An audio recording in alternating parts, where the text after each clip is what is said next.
სვანეთში 59 წლით გაცემული 104,712 ჰექტარი ტყე 81 სოფლის გარშემო მდებარე ტერიტორიებს მოიცავს. გადავწყვიტეთ რაჭაში ჩავსულიყავით. ადგილობრივებს შევხვედროდით და თავად მათგან გაგვეგო, თუ როგორ უყურებენ მთავრობის იმ გადაწყვეტილებას, რომელიც ადგილობრივებთან არათუ შეათანხმეს, არამედ აზრიც კი არ კითხეს. ყველაფერი დაიყიდა რა აბსოლუტურად. მიიწათ ტყეს და ყველაფერი და არ გლეხობას არ გვანებებენ მოძრაობას. საქონელი ყავდა საძოვრები აღარ გვაქვს და რა. ყველაფერი დაიკავეს და ბოდიში თქვენ და ორ კატავს ვერ გამოვუწევ ისეთი ამბები ხდება რა. ინფორმირებული არ ვიყავით, ანუ ეს ამბავი შემთხვევით გავიგენე პირადად ონლაინ სივრცეში ესე ვთქვა და იქ ნახე და წავიგდა ძალიან გამიკვირდა სიმართლე გითხრათ, იმიტომ რომ ეს ამხელა ტერიტორიის 59 წლით გადაცემა ადამიანზე მოსახლეობასთან ნებისმიერი სახის კომუნიკაციის და დიალოგის გარეშე მეტყვი რომ არასწორი არის. ადგილობრივები ტურიზმის განვითარებას სულ სხვანაირად ხედავენ. ფიქრობენ, რომ მათი ხელით მოყვანილი და დაწურული ნატურალური ღვინით უნდა მოიწონონ თავი და ტურისტებს ადგილობრივი კერძები შესთავაზონ. ალეკო სარდანაშვილს ასე სწამს და სჯერა და ის წლების წინ სწორედ ამ მიზეზით დაბრუნდა სოფელ ხვანჭკარაში. ესე აქტიური საუბარი მიდიოდა, რომ აი რაჭა ლეჩხუმ სვანეთის 4 პარკი უნდა გაკეთებული იყო, რაც ეკოტურიზმის განვითარება შეუწყობდა ხელს და ამ კუთხით მოვიზიდავდით ტურისტებს რაჭაში, იმიტომ რომ რაჭაც და ლეჩხუმიც დიდწილად მწვანე ტერიტორიებია ჯერჯერობით, იმიტომ რომ აქ რამე დიდი ინდუსტრია, დიდი მშენებლობები არ არის და ძალიან საინტერესო და მზარდი ტენდენცია არის მოგზაურებში, რომ აი მსგავსი ტიპის ტურიზმით დაკავდნენ და რაღაცა ეს ცოცხალი ბუნება და ეს ლამაზი ადგილები თვითონ ნახონ და ადგილობრივებმა შევთავაზოთ ნატურალური პროდუქტი, ღვინის სახით თუ საკვების სახით და ეს მეცვი რომ სწორი განვითარება იქნებოდა და შემდეგ უცებ გავიგეთ ესეთი ამბავი. ისიც ახსოვთ, არჩევნების წინ იქ სადაც ლიცენზია გასცეს, დაცული ტერიტორიის მოწყობას რომ პირდებოდნენ, რაც ადგილობრივებს დამატებით შემოსავალს, რეგიონს კი განვითარებას მოუტანდა. პირველ რიგში თავს გზნობ შეურაცხყოფილად, იმიტომ რომ ეს ტერიტორია არ არის რაღაცა თქვათ შუაგულ ქვეყანაში არის ესაზღვრება რუსეთის ფედერაციას, ასევე ეგრეთ წოდებულ საზღვართანაც გადის და სტრატეგიულად საკმაოდ მნიშვნელოვანია. იქ სამონადირეო კომპლექსის გაკეთება და მეურნეობის მოწყობა დამატებით რისკებს იწვევს და ჩემი აზრით დამატებითი რისკი არის ქვეყნის უსაფრთხოებიდან გამომდინარე. უცებ მოხდა ისე, რომ ყოველგვარი შეთანხმების გარეშე, მოსახლეობის ინფორმირების გარეშე ვიგებთ, რომ გასხვისებულია 59 წლის 104,000 ჰექტარი, რაც არის შოკის მომგვრელი ფაქტორი. ლიცენზია მარტში გაიცა. მოსახლეობის ნაწილმა კი ამის შესახებ ინტერნეტით გაიგო. ნაწილმა კი დღემდე არ იცის, რომ მათ რეგიონში კეთილშობილი ირემის და კავკასიური დონბას დაბრუნება და გამრავლება იგეგმება. ვინც იცის აპროტესტებს, თუმცა აუქციონში გამარჯვებულ კომპანიას უკვირს, რა არ მოსწონს ადგილობრივებს და რამ გამოიწვია აჟიოტაჟი რაჭველებში. იმაში რომ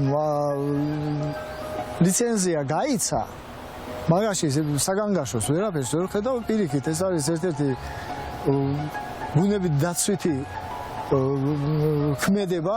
უფრო მეტიც ხელი ეშლებათ სამოქმედო გეგმის შექმნაში. გვაცადეთ ბატონო, რომ მოვაშენოთ და გავამრავლოთ, რაც დაგვაბარესო. როგორც კი ლიცენზია იცემა, მაშინ უნდა იყოს ლიცენზიანტი მზად, მაგრამ გარკვეული მიზეზების გამო ცოტა დრო იწელება, ანუ გაუთვალისწინებელი მიზეზების გამო. ნუ აი როგორ გითხრათ, აი ეს აჟიოტაჟი რაც მოხდა, გარკვეულ პრობლემებს ქმნის ინვესტორთან დაკავშირებით, რო ხედავს ესეთ აჟიოტაჟს. რეალურად არ უნდა ხდებოდეს ეს. აუქციონში მხოლოდ ერთი პრეტენდენტი მონაწილეობდა. შპს HG კაპრა კავკასიკა. შესაბამისად გამარჯვებულიც ის გახდა. სამონადირეო მეურნეობის მოსაწყობად გაცემული ტყის ფონდი ერთად აღებული ლაგოტეხის, ვაშლოვანის, ჯავახეთისა და ერუშეთის ეროვნულ პარკებზე ბევრად დიდია. ფართობით ის რაჭის 1/3-ია. ინვესტორი კი უმსხვილესი რუსული კორპორაციის ყოფილი ვიცე-პრეზიდენტი, პუტინთან დაახლოებული რუსი ოლიგარქის ვლადიმერ ევტუშენკოვის პარტნიორი და მეგობარი დავით ხიდაშელია. ეხლა მით უმეტეს ამ ომის პერიოდში, რაც უკრაინაში ხდება, მსგავსი გადაწყვეტილება არის აბსოლუტურად მიუღებელი და აი სრულიად ქვეყნის ინტერესის საწინააღმდეგო. მაგრამ ჩვენ უნდა გვახსოვდეს, რომ რაჭა ესაზღვრება ოკუპირებულ ცხინვალის რეგიონს, რაჭა ესაზღვრება თავად რუსეთს და როდესაც ამ ვითარებაში აი ოკუპანტი ქვეყნის ბიზნესი გადავცემთ ახლა ტერიტორიას არის უდიდესი საფრთხე ჩემი აზრით. რაჭველები დარდობენ თითოეულ გოჯმიწაზე, იმ მამაპაპისეულ ადგილებზე, სადაც დაიბადნენ და გაიზარდნენ და ბუნებაზე, რომელმაც შეაყვარათ ეს კუთხე. კიდევ უფრო დარდობენ ზურმუხტის ქსელში შემავალ ტერიტორიებზე. არის ზიან თუ რა საფრთხეს მოუტას ეს ლიცენზია ამ ბიომრავალფეროვან ტერიტორიას. აქვთ ბევრი პასუხგაუცემელი კითხვები.